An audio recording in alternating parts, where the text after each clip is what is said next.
Okay, so இந்த class ரொம்ப முக்கியமான கிளாஸ் சொன்னேன். இந்தியன் பாலிட்டியில ஸோ இங்க டிசம்பர் வரைக்கும் இப்போ வரைக்கும் ஒரு 1 இயர் அப்படிங்கிறதுல என்ன இம்பார்ட்டன்ட் இருக்கு அப்படின்னு சொல்லி நம்ம பார்க்குறோம்.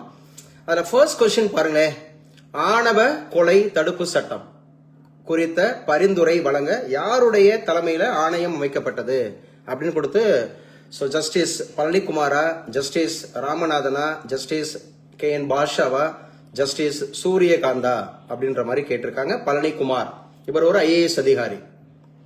ஸோ இது குறித்த கூடுதல் கேள்வி இப்படிதான் கேட்பாங்க. ஆணவ கொலை தடுப்பு சட்டம், ஆணவ கொலைகள் பண்றாங்க இல்லையா, அத கூட நாம் தமிழர் கட்சி சீமான் அப்படிங்கிறவர் என்ன பேர்ல அதை அழைச்சாரு, ஆணவ கொலை அப்படிங்கறத அவர் என்ன கொலைன்னு சொன்னாரு, அதாவது தெரியும் தெரியாது குடி கொலை அப்படின்னு சொன்னாரு. குடி கொலை அப்படிங்கிற மாதிரி சொன்னாரு.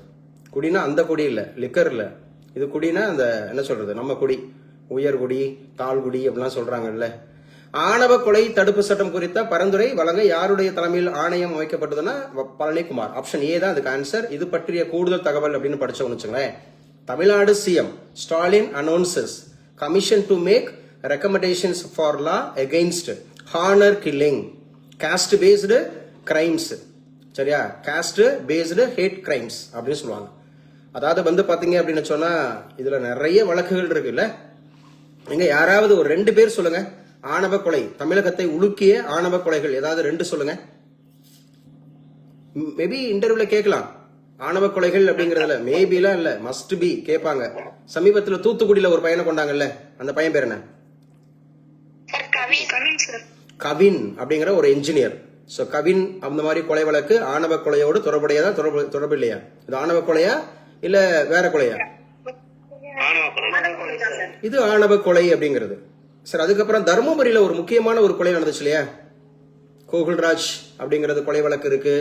பிளஸ் தர்மபுரியில திவ்யா என்னாச்சு தெரியலையா? என்ன எல்லாமே தெரியலங்கிறீங்க. சரியா, திவ்யா அப்படிங்கிற அந்த பொண்ணு, அந்த பையன் பேரு சரி நீங்க தேடி பிடிக்கிறீங்க. அப்புறம் உடுமலையில அதுவும் தெரியாதா? சாரி சார், அப்டேட் இல்லாம இருக்கும். ஓகே, கௌசல்யா அப்படிங்கறது பார்க்கணும். கௌசல்யா அப்படிங்கிற தம்பி, கௌசல்யான்ற பொண்ணு, அங்க திவ்யாங்கிற ஒரு பொண்ணு, அவங்க இந்த பையங்க யாரு? சோ நீங்க நான் உங்ககிட்ட வர்றேன், நானே சொல்லிட மாட்டேன், உங்ககிட்ட வர்றேன். திவ்யான்ற அந்த அந்த பொண்ணை அந்த தம்பியை கொலை பண்ணாங்க. சரியா, திவ்யாவோட காதலர். அதே மாதிரி இங்க கௌசல்யாவோட காதலர் அப்படிங்கறத பண்ணாங்க. சோ அதே மாதிரி இங்க சொல்லிட்டீங்க, தூத்துக்குடியில கவின்னு சொல்லிட்டீங்க. சோ நவம்பர் 2025 இதுக்கு தான் அந்த சட்டம் ஏற்றுனாங்க. ஏற்றுவது குறித்து ஒரு பரிந்துரை யாருடைய தலைமையில? சோ ரொம்ப முக்கியமானது, ஓய்வு பெற்ற உயர்நீதிமன்ற நீதிபதி KN பாஷா தலைமையில் ஆணையம். சோ உறுப்பினர்கள் அப்படின்னு பாத்தீங்கன்னா தலைவர் வந்து KN பாஷா, அதுல உறுப்பினர்கள் பார்த்தா பழனிக்குமார் இருக்கிறாரு, அவர் IAS அதிகாரி. சரியா, ஓய்வு பெற்ற IAS அதிகாரி பழனிக்குமார் அவங்க இருக்கிறாங்க. ஓய்வு பெற்ற IPS அதிகாரி Ramanathan IPS, Palanikumar IAS. But justice யாருன்னு கேட்டா KN பாஷா, அவங்க தான் இருக்கிறாங்க. இந்த ஆணவ கொலைகள் அப்படின்னு வரும்போது தான் ஸோ ரீசெண்டா நான் பார்த்த படம், ரொம்ப பிடிச்ச படங்க, சூப்பரான படம், வாய்ப்பு இருந்தா நீங்களும் பாருங்க. சிறை அப்படிங்கிற ஒரு படம் ரொம்ப தெளிவா எடுத்திருக்காங்க, அருமையா எடுத்திருக்காங்க. அதுல ஜனநாயகம் இருக்கு, ரொம்ப சூப்பரா இருக்கு. ஜனநாயகம் இருக்கு, காஸ்ட் அந்த மாதிரி ஆன்டி காஸ்ட் அப்படிங்கிறது இருக்கு. அதே போல வந்து பாத்தீங்கன்னா எவ்வளவு ஒழுக்கமா இருக்கணும் யாரு அப்படின்னு சொல்லி பாத்தீங்கன்னா, ஒரு காவலர் எந்த அளவுக்கு இருப்பாங்க அப்படியே எடுத்து காமிச்சிருக்காங்க இன்னைக்கு இருக்கக்கூடிய நடைமுறை வாழ்க்கையில. அதே மாதிரி ரொம்ப முக்கியமா செக்குலார், இந்த செக்குலாருங்கிறத தெளிவா சொல்லியிருக்காங்க. சமய சார்பற்ற அப்படிங்கிற ஒரு விஷயத்தை தெளிவா சொல்லியிருக்காங்க. வாய்ப்பு இருந்தா அந்த படம் பாருங்க, அருமையான படம். சிறை அப்படிங்கிற ஒரு திரைப்படம் நல்ல படமா இருக்கு. இப்ப நம்ம பேசிட்டு இருக்கிறது குறித்து ரொம்ப முக்கியமான ஆணவ கொலைகள் அப்படிங்கிறது ரொம்ப முக்கியமானது அப்படின்னு பார்ப்பாங்க. KN பாஷா அப்ப அவருடைய தலைமையில ஆணையம், ஓய்வு பெற்ற IAS அதிகாரி. சோ IAS பழனிக்குமார் IAS அவர்ல உறுப்பினராக இருக்காங்க. ராமநாதன் அப்படிங்கிறவங்க வந்து IPS அவர்ல உறுப்பினராக இருக்கிறாங்க. சோ இந்திய அரசியலமைப்பு சட்டம் மற்றும் தமிழக விதிகளுக்கு உட்பட்டு புதிய சட்டம் உருவாக்க தொடர்பாக இந்த ஆணையம் 3 மாதங்கள்ல பரிந்துரைக்கும் அப்படின்னு சொல்லியிருக்காங்க. அதே போல காலனி அப்படிங்கிற ஒரு சொல் ஆதிக்கத்தின் அடையாளமாகவும் தீண்டாமைக்கான குறியீடாகவும் வசை சொல்லாகவும் காலனி என்ற சொல் அரசு ஆவணங்களிலிருந்து நீக்கப்பட்டுள்ளது. காலனின்ற வார்த்தை இனிமேல் கிடையாது. சரியா, அரசு ஆவணங்கள்ல இருந்து காலனிங்கிற வார்த்தை கிடையாது அப்படின்னு சொல்லி. இப்ப காரைக்குடின்னு எடுத்துக்கிட்டா பர்மா காலனின்னு இருக்கும், மேக்சிமம் ஊர்கள்ல இருக்கும் பர்மா காலனி, அப்படித்தானே? பர்மா காலனி, வினோபா காலனி, காலனின்னு பின்னாடி வரும். காலனினாவே அது ஒரு குடியிருப்பு. காலனின்ற வார்த்தை ஒரு ஆங்கில வார்த்தை இல்லையா? காலனினாவே ஆதிக்கம், அதாவது அடிமையாக இருந்தவர்களுடைய அப்படின்ற மாதிரி அதான் காலனின்னு சொல்லுவாங்க. இம்பீரியலிசம், காலனியிசம் எல்லாம் நீங்க படிச்சிருப்பீங்க. ஆதி திராவிடர் மற்றும் பழங்குடியினர் பட்டியலில் உள்ள சாதி பெயரில் இறுதி எழுத்து முடிவடையும் என் மற்றும் ஏ என்பதற்கு பதிலாக ஆர் என பெயர் மாற்றம். இப்ப என்னன்னு முடிஞ்சிருக்கும். இப்ப பறையன் அப்படின்னு முடிஞ்சிருச்சுன்னா நீங்க பறையர் அப்படிங்கறது பெயர் மாற்றம் பண்ணிருக்காங்க. சரியா? சக்கிலியன் அப்படின்னு இருந்துச்சுன்னா சக்கிலியர் அப்படின்னு மாத்திருக்கிறாங்க. சோ இப்ப பல்லன் அப்படின்னு இருந்துச்சுன்னா பல்லர் அப்படின்னு மாத்திருக்கிறாங்க. சோ இந்த மாதிரி இந்த விஷயங்களை நீங்க ஞாபகம் வச்சுங்க. தேவேந்திர குல வேளாளன்ற வேளாளர், அந்த ஆர் அப்படிங்கிற ஒரு வார்த்தை அப்படிங்கறத ஞாபகம் வச்சுங்க. சோ காலனிங்கிற சொல் ஆவணங்கள்ல இருந்து நீக்கப்பட்டிருக்கு. எண்ணுக்கு பதிலாக ஆர் அப்படிங்கிற வார்த்தை இடம்பெறும் அப்படின்னு மாற்றம் அறிவிக்கப்பட்டிருக்கு. பல்வேறு துறைகளில் செயல்பட்டு வரும் ஏழை மாணவர்களுக்கான பள்ளி மற்றும் கல்லூரி விடுதிகள், ஆதி திராவிடர், அதே மாதிரி பாத்தீங்கன்னா பிற்படுத்தப்பட்டோர் அப்படிலாம் இருந்துச்சுல, அதெல்லாம் எடுத்துட்டு சமூக நீதி விடுதிகள் அப்படின்னு பெயர் மாத்திருக்கிறாங்க. அப்ப 3 ரொம்ப முக்கியமானது. யாருடைய தலைமையிலங்க ஆணவ கொலை அந்த மாதிரி எதிர்ப்பு சட்டம்? பாட்ஷா சார். KN பாஷா, ஜஸ்டிஸ் நீதிபதி KN பாஷா. அதுல 2 உறுப்பினர்கள், ஒருத்தர் IAS யாரு, IPS யாரு?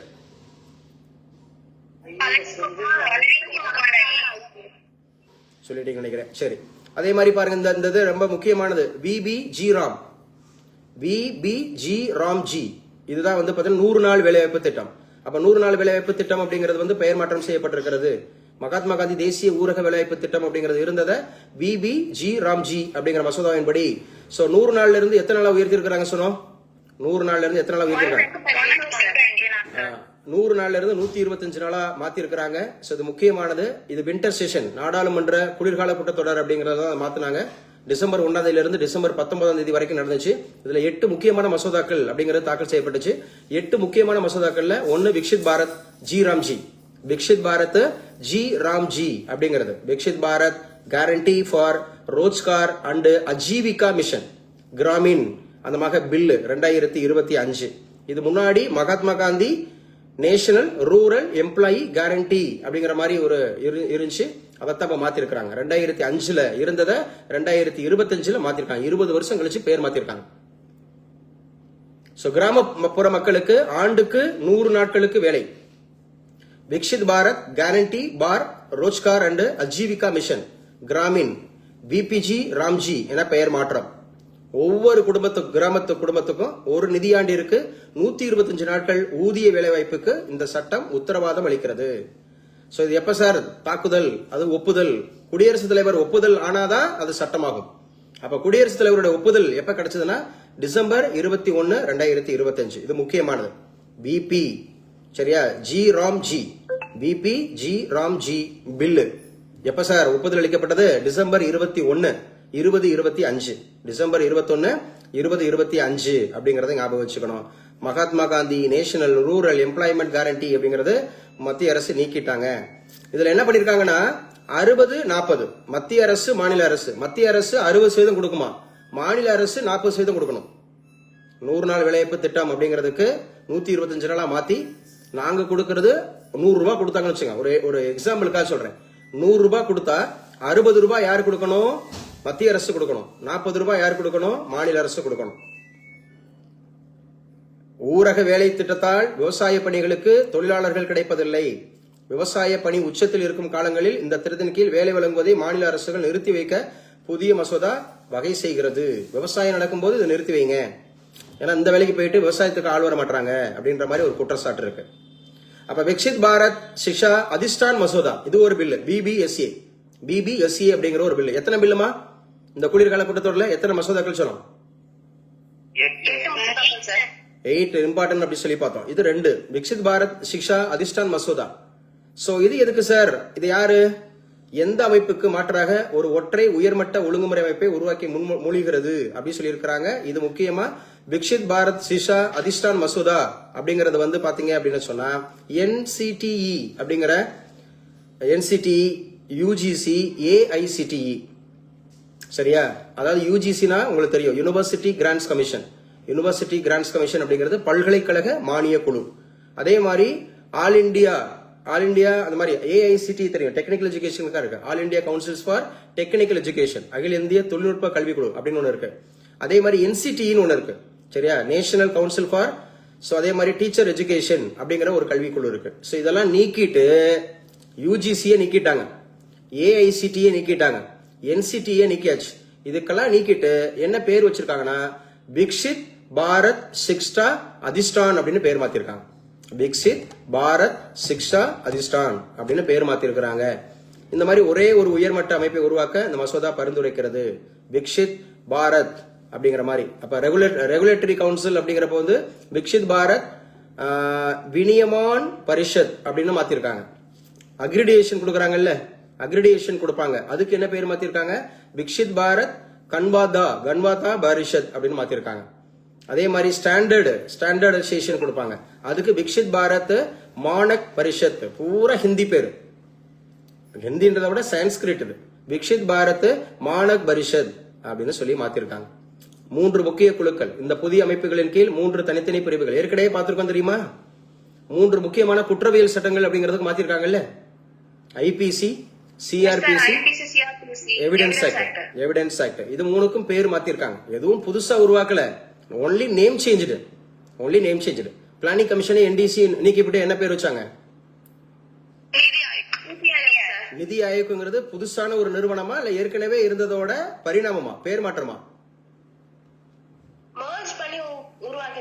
ரெண்டையும் மெர்ஜ் பண்ணி உருவாக்கிட்டாங்க. என்ன இப்ப வச்சது பாருங்களேன், எதுவுமே வந்து புதுசா உருவாக்கல, இருந்ததை பேர் மாத்துறாங்க. மகாத்மா காந்தி தேசிய ஊரக உழைப்பு திட்டம் இருந்துச்சு, பேர் மாத்திருக்காங்க. அதே மாதிரி இந்த இடத்துல யூஜிசின்னு இருந்துச்சு, பேர் மாத்திருக்காங்க.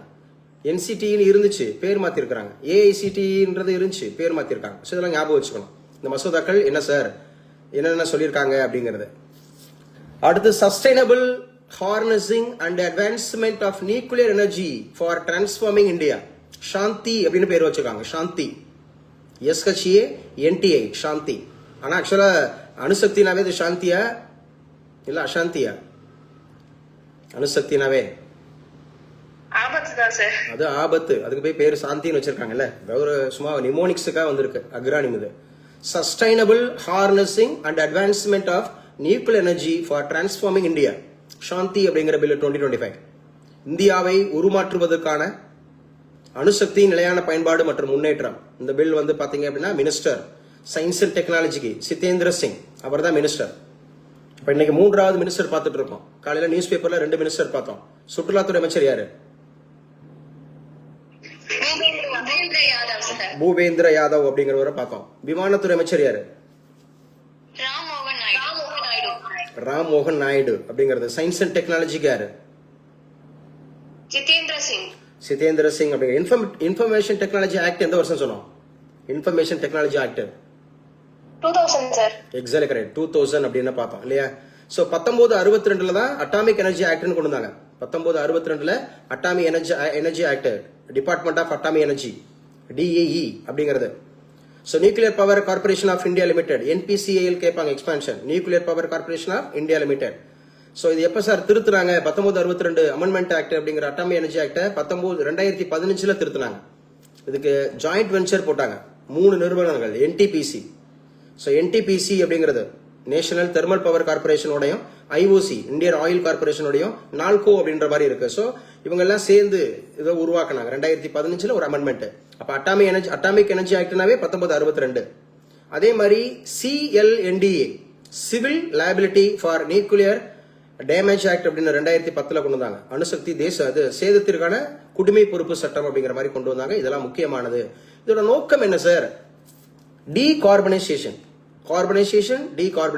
அதாவது நெட் ஜீரோ எமிஷன், ஜீரோ பூஜ்ஜியம் அப்படிங்கிற மாதிரியான வெளியீடு அப்படிங்கிற மாதிரி 2070க்குள்ள. அதே மாதிரி target of achieving 100 gigawatt of nuclear power capacity by 2047. 2047க்குள்ள 100 ஜிகாவாட் அப்படிங்கறது வந்து உருவாக்கணும், அந்த மாதிரி ஒரு செயல் திட்டம்.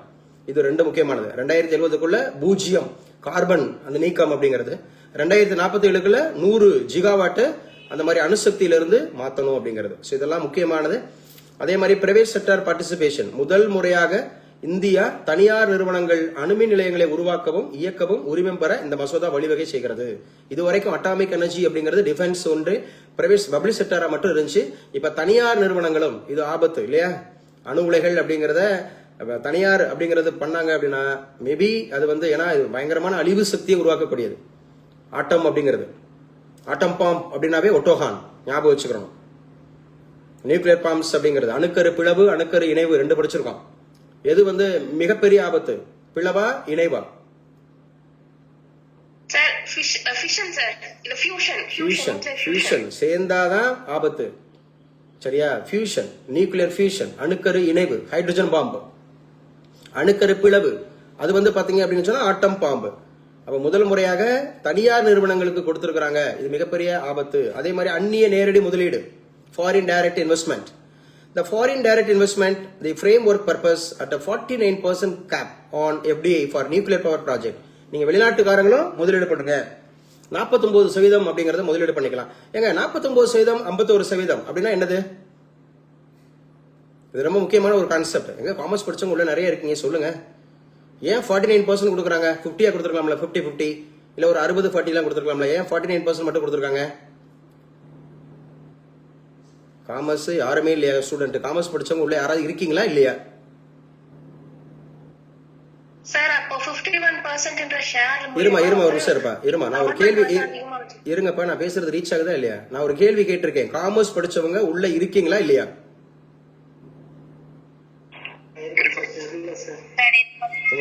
உங்க பேர் சொல்லி சொல்லுங்க. காமர்ஸ் படிச்சவங்க உங்க பேர் சொல்லுங்க. என் டிகிரி வந்து காமேஷ். இப்ப நான் பேசுறதுக்கோ பேசியிருக்கணுமா இல்லையா? காமேஷ் சார் நான் இருக்கேன் சார், எனக்கு தெரியலன்னு சொல்லியிருக்கணும்ல. ஒண்ணு காமேஷ் காமர்ஸ். அடுத்து மணிகண்டன் காமர்ஸ். ஓகே, அடுத்து பிரவீனா காமர்ஸ். அடுத்து ருத்ரகணி காமர்ஸ். அடுத்து கார்த்திகா காமர்ஸ். அடுத்து Priyadarshini commerce. Rubina commerce.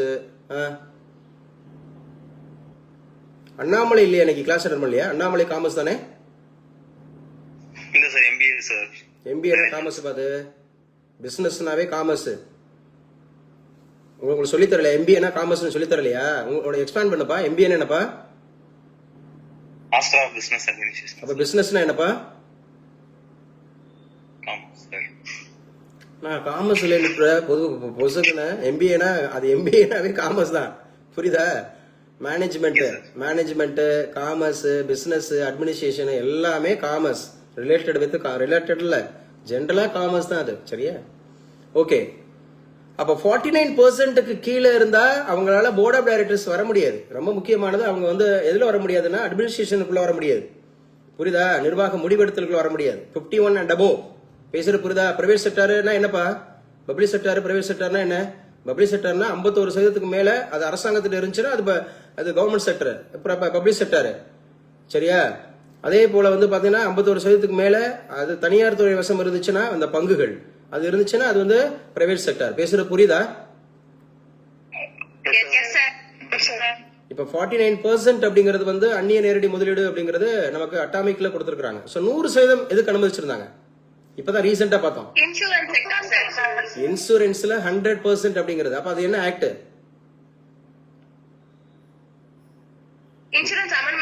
Insurance amendment bill. Exactly correct. So அப்ப அது மாதிரி அடுத்து சிறிய அணு உலைகள் சொல்றோம். SMR small modular reactors. அப்ப ஸ்மால் மாடுலார் ரியாக்டர்ஸ் அப்படிங்கிறது பாரத் ஸ்மால் ரியாக்டர்ஸ் அப்படின்னு சொல்லிட்டு இது பண்ணிருக்காங்க, வச்சிருக்காங்க. இதெல்லாம் ஞாபகம் வச்சுங்க. அதே மாதிரி ஸ்டாச்சுட்டரி ஸ்டேட்டஸ் ஃபார் ஏஇஆர்பி. ஏஇஆர்பினா அட்டாமிக் எனர்ஜி ரெகுலேட்டரி போர்டு. இதெல்லாம் மெயின்ஸுக்கு முக்கியமானது. சரியா? அணுசக்தி ஒழுங்குமுறை வாரியம் அப்படிங்கிறது ஒரு ஸ்டாச்சுட்டரி பாடியா மாத்தி இருக்கிறாங்க. சோ இதெல்லாம் முக்கியமானது. பாருங்க அடுத்த கொஸ்டின் பாருங்க. இதை தான் நான் சொல்லிட்டு இருந்தேன். சமீபத்தில் நிறைவேற்றப்பட்ட காப்பீடு சட்ட திருத்த மசோதா 2025 படி காப்பீட்டு துறையில் அனுமதிக்கப்படும் அந்நிய நேரடி முதலீடு 74% இருந்து எத்தனை சதவீதமா இப்ப உயர்த்தப்பட்டிருக்கு? Already it was in 74. இப்ப எத்தனை சதவீதமா மாத்தப்பட்டிருக்கு? Now it is 100%. ஷபா சப்ஹா பீமா சப்கி ரக்ஷா பில்லு. சப்கா, பீமா, சப்ஹி, ரக்ஷா பில் 2025 74% இருந்து 100% மாத்திருக்கிறாங்க. எந்த துறையில சார்? இன்சூரன்ஸ் செக்டார்ல. அப்ப இன்சூரன்ஸ் ஆக்ட் எப்பப்பா? இன்சூரன்ஸ் ஆக்ட் எப்ப? 1938. அப்ப இன்சூரன்ஸ் கம்பெனிஸ் ஆக்ட் 1956. IRDA 1999 அப்படின்னு சொல்லக்கூடியது இல்லையா? Amendment act 2025 2047 ஆண்டிற்குள்ள. இதோட முக்கியமான நோக்கம் பாருங்க, 2047 ஆண்டிற்குள்ள அனைவருக்கும் காப்பீடு, இன்சூரன்ஸ் ஃபார் ஆல். 2047 ஒரு முக்கியமான வருஷம். என்ன வருஷம்? ஏன் 2040? விக்சித் பாரத் அப்படிங்கறது 100th இயர் இல்லையா? 100 வருஷம் ஆயுது. நம்ம இந்தியா சுதந்திரம் பெற்று 100 வருஷம். அப்ப 100% அந்நிய நேரடி முதலீடு அப்படிங்கிறது இப்ப காப்பீடு துறை வருது. சோ ஒன் டைம் லைசன்சிங், காப்பீட்டு முகவர்கள் மற்றும் இடைநிலையாளர்கள் இனி அடிக்கடி உரிமத்தை புதுப்பிக்க தேவையில்லை, அவர்களுக்கு ஒரே முறை உரிமம் வழங்கும் முறை அறிமுகப்படுத்தப்பட்டுள்ளது அப்படின்னு சொல்றாங்க. சோ இன்சூரன்ஸ் அப்படிங்கறதுல லைஃப் இன்சூரன்ஸ் எப்பப்பா? LIC எப்ப? 1956. So 1956. GIC 1973. So 1973. GIC 1973. 1973. GIC ல எத்தனை அமைப்புகள் இருக்குன்னு சொல்லி பார்த்தோம். 4 sir. 4. டெல்லியில இருக்கிறது யாரு? டெல்லியில இருக்கிறது யாரு? Fire Oriental. Oriental fire. So அப்ப டெல்லி இதுல பெங்கால்ல இருக்கிறது யாரு? பெங்கால். National capital. கல்கட்டால நேஷனல். ஓகே, கல்கட்டால நேஷனல். மும்பைல New India sir. So new India அப்படிங்கிறது. நம்ம சென்னையில யுனைடெட் இந்தியா அப்படிங்கிறது இருக்கு. எஸ், பாருங்க இப்போ ரீசெண்டா ஒரு பில்லு பாஸ் ஆயிருக்கு. இது national blood transfusion bill. National blood transfusion bill 2025. எதுக்கு சார் உருவாக்கி இருக்கிறாங்க? ரத்தம் மற்றும் ரத்த கூறுகளை சேகரித்தல். பிளட் சாம்பிள் எடுக்கிறாங்கல்ல, சோ பிளட் சாம்பிள் எடுக்கிறது, அதை பதப்படுத்துறது, அதை சேமிக்கிறது, அல்லது டிரான்ஸ்ஃபர்மேஷன். ரத்தம் அப்படிங்கிறது பிளட் பேங்க்ஸ். இதெல்லாம் வந்து பாத்தீங்கன்னா சீரான தேசிய தரநிலைகள் அப்படிங்கிற மாதிரி யூனிஃபார்ம் நேஷனல் ஸ்டாண்டர்ட் இருக்கணும் அப்படின்னு சொல்லியிருக்காங்க. முக்கியமானது அடுத்த பாருங்க, மக்களவையில் வேலை நேரத்திற்கு பின் துண்டிக்கும் உரிமை 2025 என்ற தனிநபர் மசோதாவை, அதாவது ரைட் டு டிஸ்கனெக்ட் பில் 2025, இத எந்த MP உருவாக்குனாரு? அதாவது ஒரு மசோதா அப்படிங்கறத கொடுத்தாரு அப்படி சொல்லி கேட்டிருக்காங்க. சுப்ரியா சுலே அவரா, சசி தரூர் அவரா, கனிமொழி கருணாநிதி அவர்களா? சோ மாக்குவா மொய்த்ரா அப்படிங்கிறவரை ஞாபகம் வச்சுக்கணும். சோ இந்த பில் அப்படிங்கிறது வந்து தனிநபர் மசோதா. சுப்ரியா சுலே இவங்க மகாராஷ்டிராவை சேர்ந்த நாடாளுமன்ற உறுப்பினர். வேலை நேரத்திற்கு பிறகு வரும் அலுவலகம் சார்ந்த போன் கால், மெசேஜ், இமெயில் போன்றவற்றிற்கு கட்டாயம் பதிலளிக்க வேண்டியதில்லை. ஏன்னா பிரைவேட் செக்டர்ல இருக்கிறவங்களுக்கு தெரியும், திடீர்னு அவங்க வேலை நேரம்ன்றது இப்ப காலையில 9 மணில இருந்து ஒரு 6 மணி வரைக்கும் வச்சுக்குவோம், சரியா? ஸோ இந்த மாதிரி இருக்கும்போது அவங்க இந்த பிரைவேட் செக்டர்ல இருக்கிறவங்க எனி டைம் வேணாலும் அவங்க பாஸ் வந்து அவருக்கு ஃபோன் பண்ணலாம், மெசேஜ் அனுப்பலாம், மெயில் அனுப்பலாம், மீட்டிங் கொடுக்கலாம். அவங்களுக்கு பாவம் ரொம்ப ஹெக்டிக்கா இருப்பாங்க. அப்போ வேலை நேரத்துக்கு தவிர நீங்க வேற எந்த நேரத்திலையும் இந்த ஃபோன் கால் பண்றது, கான் கால் பண்றது, மெசேஜ் பண்றது, இமெயில் பண்றது, அதுக்கு கட்டாயம் பதிலளிக்கணும்னு அவசியம் இல்லைங்க. இந்த யார் இந்த தனிநபர் மசோதா அப்படிங்கறத தாக்கல் பண்ணாங்க? சுப்ரியா சுலே. இந்த சுப்ரியா சுலே எந்த மாநிலத்தை சேர்ந்தவங்க? மகாராஷ்டிரா. ஸோ மகாராஷ்டிரா அப்படிங்கிற மாநிலத்தை சார்ந்தவங்க. இப்படி யாராவது பண்ணாங்கன்னா அவங்களுக்கு அபராதம். மசோதாவின் விதிகளை மீறும் நிறுவனங்களுக்கு அந்த நிறுவனத்தின் மொத்த ஊழியர்களுக்கான ஊதியத்தில் 1% அபராதமாக விதிக்கப்படும். மொத்த ஊழியர்களுக்கான ஊதியம் இப்ப 1 கோடி ரூபாய் அவங்க சம்பளம் போடுறாங்கன்னு வச்சுக்கோ மாசம். அப்ப எவ்வளவு அபராதம்? 10 லட்சம் ரூபாய். 1 லட்சம்பா. 1% தானே தம்பி? Okay sir, okay. 1 கோடியில 1% வந்து 1 லட்சம் தானே? 10% தானே 10 லட்சம், சரியா? சோ ஞாபகம் வச்சுக்கணும், 1 கோடிக்கு 1 லட்சம் ரூபாய் பெனால்டி கொடுக்கணும். அடுத்த ஒரு கேள்வி கேட்டிருக்காங்க, தமிழகத்தில் சித்த மருத்துவ பல்கலைக்கழகம் அமைப்பதற்கான மசோதா பேரவையில் எப்போது நிறைவேற்றப்பட்டது அப்படின்னு கேட்டான். சித்த மருத்துவ பல்கலைக்கழகம் அப்படிங்கிறது வந்து பாத்தீங்க அப்படின்னா 2022. சோ 2022 தான் சித்த மருத்துவ பல்கலைக்கழகம். ஏற்கனவே சித்தா அப்படிங்கிறது வந்து பாத்தீங்கன்னா யாருடைய பேர்ல இருக்கு? சித்த மருத்துவ கல்லூரி அயோத்திதாச பண்டிதர். அயோத்திதாச பண்டிதர் அப்படிங்கிறவர் எந்த வார்த்தையை முத உருவாக்குனாரு? திராவிடம். திராவிடம்ன்றது அவர்தான் முன்மொழிஞ்சர், அவர்தான் ரொம்ப முக்கியமானது. அயோத்திதாச பண்டிதர் நடத்தி வந்த பத்திரிகையின் பேர் என்ன? ஒரு பைசா தமிழன். ஒரு பைசா தமிழன் அப்படிங்கிறது பிற்காலங்களில் எவ்வாறு மாற்றப்படுச்சு? தமிழன் என்று மாற்றப்பட்டது அப்படிங்கறதை ஞாபகம் வச்சுக்கணும். இவருடைய இயற்பெயர் காத்தவராயன் சார். காத்தவராயன். இவங்களுடைய தாத்தா தெரியல sir. Butler Kandappan. Butler Kandappan அப்படிங்கிறவர் தான் ரொம்ப முக்கியமானவர். இவர் தான் டாக்டர் எல்லிஸ் பிரபு அப்படிங்கிற லார்டு எல்லிஸ் பிரபுட்ட போய் இந்த திருக்குறள் ஓலைச்சுவடிகளை கொடுத்தவர். திருக்குறள் அப்படிங்கிறது இன்னைக்கு உலக பொதுமறையா மாறி இருக்கு அப்படின்னு சொன்னா அது அயோத்திதாச பண்டிதருடைய தாத்தா பட்லர் கந்தப்பன். அவர் கொடுத்தது அந்த ஓலைச்சுவடியை கொடுத்ததுனாலதான் அது வந்து நூல்ல ஏற்றப்பட்டது. அப்ப திருக்குறள் உலக பொதுமறையா மாறினதுக்கு ரொம்ப முக்கிய காரணமாக இருந்தவர் அயோத்திதாச பண்டிதருடைய தாத்தா பட்லர் கந்தப்பன் அப்படிங்கறத ஞாபகம் வச்சுக்கணும். இந்த அயோத்திதாச பண்டிதருக்கும் ரெட்டமலை சீனிவாசனுக்கும் ஏதாவது தொடர்பு இருக்கா? Yes sir. சொல்லுங்க, தொடர்புகள் சொல்லுங்க, ஒண்ணுனா சொல்லுங்க.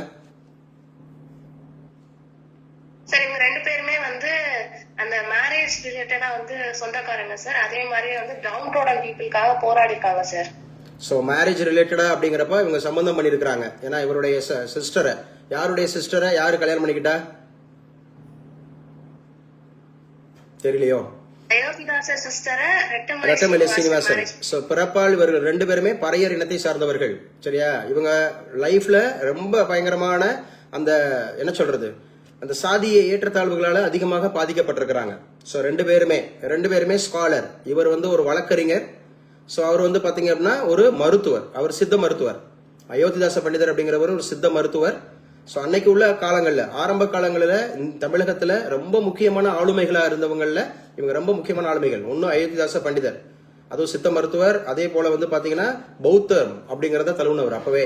அதாவது அம்பேத்கர்களுக்கு முன்னோடி. ரெட்டமலை சீனிவாசன் அம்பேத்கருக்கு முன்னோடி.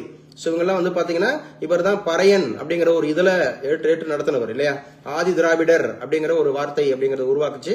சோ இதெல்லாம் முக்கியமானது. அன்னைக்கு உள்ள காலங்களில் 3 வட்டமேசை மாநாடுகளையும் கலந்து கொண்டவர் தமிழகத்தில இருந்து. இது ரொம்ப முக்கியமானது. நம்ம வட்டமேசை மாநாடுனா அம்பேத்கரை மட்டும் தான் பேசிட்டு இருக்கிறோம். அம்பேத்கரை விட ரொம்ப முக்கியமா வந்து பாத்தீங்கன்னா ஆளுமைகளாக இருந்தவங்க இவங்க ரெண்டு பேருமே. அரசியலமைப்பு சட்டம் அப்படிங்கறது அம்பேத்கர் கொடுத்து நல்ல ஒரு ஸ்காலரா இருந்தாரு வச்சாரு அப்படிங்கிறது மகாராஷ்டிராவில் அனைவராலும் போற்றப்பட்டிருக்கிறாங்க. அதே சமயத்துல தமிழகம் மறந்த கதை அயோத்திதாச பண்டிதர் and also Rettamalai Srinivasan. So இவங்களை பத்தி நல்லா தெரிஞ்சுக்கங்க. அப்ப 2022ஆம் ஆண்டுல தமிழகத்துல சித்த மருத்துவ பல்கலைக்கழகம் அது வந்து அமைப்பதற்கான மசோதா அப்படிங்கறது ஞாபகம் வச்சுங்க.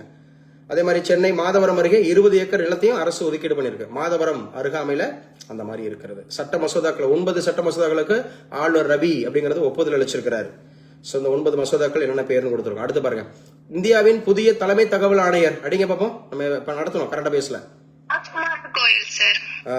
ரொம்ப முக்கியமானது ராஜ்குமார் கோயல் அப்படிங்கறதா இந்த கமிஷனர் ஆஃப் சிஐசி, அதாவது சென்ட்ரல் இன்ஃபர்மேஷன் கமிஷன். இந்த சென்ட்ரல் இன்ஃபர்மேஷன் கமிஷன் அப்படிங்கிறது இது வந்து ஆக்சுவலா வந்து பாத்தீங்க அப்படின்னு சொன்னா கான்ஸ்டிடியூஷனல் பாடியா நான் கான்ஸ்டிடியூஷனல் பாடியா? நான் கான்ஸ்டிடியூஷனல் பாடி சார். சோ நான் கான்ஸ்டிடியூஷனல் பாடி அப்படிங்கறத எடுத்துக்கணும். சிஐசி 2025 டிசம்பர் 15 அப்படிங்கறது ஞாபகம் வச்சுக்கணும். இவர் தான் சீஃப் இன்ஃபர்மேஷன் கமிஷனர். சோ இவர் ஒரு ஐஏஎஸ் அதிகாரி. சோ கோவா அப்படிங்கறது அருணாச்சல் பிரதேசம் அண்ட் கோவா, மிசோரம் இங்கெல்லாம் அவர் வந்து ஐஏஎஸ் அதிகாரியா இருந்திருக்கிறாரு. சோ இதுக்கு முன்னாடி இருந்தவங்க ஹீராலால் சமாரியா அவங்க ஓய்வு பெற்றதுனால இப்ப ராஜ்குமார் கோயல் அப்படிங்கிறவர் வந்திருக்கிறாரு அப்படின்னு பார்த்தோம். இவர் யாரு? 53வது தலைமை நீதிபதி யாருன்னு சொல்லி பார்த்தோம்? சூரியகாந்த். நீதிபதி சூரியகாந்த் அப்படிங்கிறவர் இல்லையா? நீதிபதி சூரியகாந்த் அப்படிங்கிறவங்க தான் 53வது தலைமை நீதிபதி. 52 யாரு இருந்தான்னு பார்த்தோம்? பிஆர் கவாய் அப்படிங்கிறது 52வது தலைமை நீதிபதியாக இருந்தாரு. அவரை ஒட்டி 53ல இவர் வந்திருக்கிறாரு. 2027 அது வரைக்கும் இருப்பாரு. அதே மாதிரி ஒரு மாநில சட்டமன்றத்தால் நிறைவேற்றப்பட்ட மசோதா மீது ஆளுநருக்கு இருக்கும் அதிகாரங்கள் பற்றி குறிப்பிடும் சட்டப்பிரிவு எது? 164, 154, 333, 200 அப்படின்னு கேட்டிருக்கிறாங்க. சோ இதோட வழக்கு அப்படிங்கறது ஞாபகம் வச்சுக்கிறோம். இதுவும் நம்ம தமிழ்நாடு அரசு வெர்சஸ் ஆளுநர் வழக்கு தான் கொண்டு வந்தாங்க. சரியா?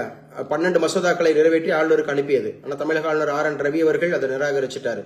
அதுக்காக உச்சநீதிமன்றத்தில் வழக்கு தொடுத்தாங்க. சோ தீர்ப்பு கொடுக்கப்பட்டிருக்கிறது ஏப்ரல் 8, 2025.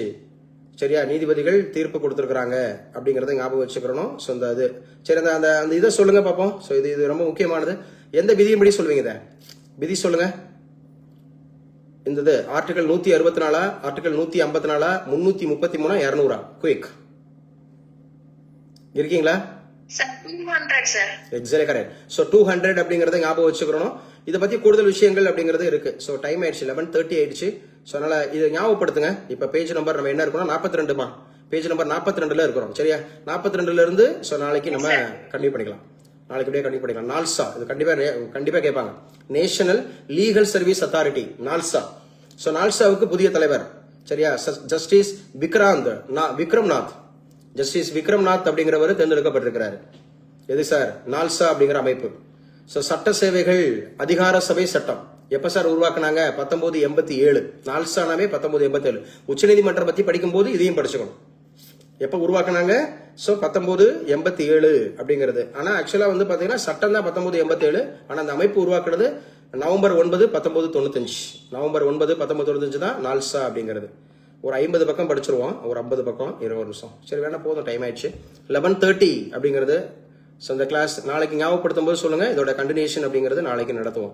சரியா, இன்னைக்கு முக்கியமான அமைப்புகள் பார்த்துருக்கிறோம். அதோடு கூட ஸோ இந்தியன் பாலிட்டியில எதிர்பார்க்கக்கூடிய முக்கியமான கேள்விகள் பார்த்துருக்கிறோம்.